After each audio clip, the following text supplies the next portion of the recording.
Oživljovanje literaturi po-ruski, to je jedan novi projekt literaturnog slova, ktorý bude realizovaný vjedno so Združenjem Hraždanom Pakt Rutenorum.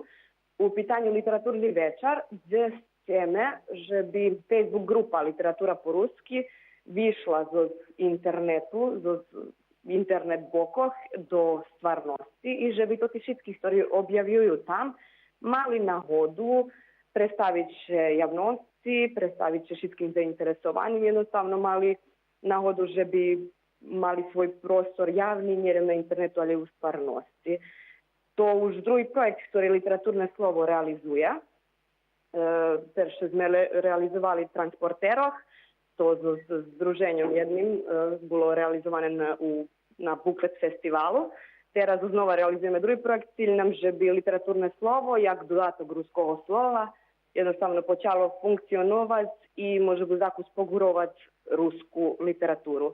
Tod literaturni večer otrimaše na ozeru Ruskim Keresture 5. avgusta na pijatok, a počinje na 18 hodin i povolujeme všetkých zainteresovaných, že by prišli i že by potrimali naših poetov i poetesi.